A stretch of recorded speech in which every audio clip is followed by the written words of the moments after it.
এই ভিডিওটি সব মুসলিমদের অবশ্যই দেখা উচিত। এটি হচ্ছে ফুরাত নদী। 23 মার্চ 2021 সালে এটার ভিতরে যে টাওয়ারটি ছিল সেটি অর্ধেক পানিতে ডুবেছিল, কিন্তু 10 জানুয়ারি 2022-এ এটার পানি এতটাই কমে গিয়েছিল যে টাওয়ারটি পুরোটাই বের হয়ে গিয়েছিল। আর এখনকার অবস্থা দেখলে তো আপনিও চমকে যাবেন, কারণ যখন 15 আগস্ট 2023-এ এটির উপরে জরিপ করা হয় তখন টাওয়ারটি পুরোটাই পানির বাইরে চলে এসেছে। এর মানে হচ্ছে কয়েক বছর ধরে ফুরাত নদীর পানি খুব দ্রুত গতিতে কমে আসছে। কিন্তু মুসলিমদের সাথে এটার কি সম্পর্ক?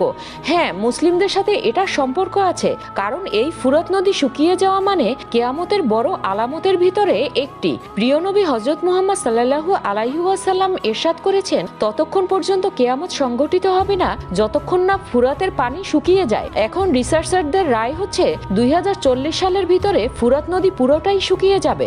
বন্ধুরা, বুঝতেই পারছেন কিয়ামত অতি সন্নিকটে। লাইক শেয়ার করতে ভুলবেন না।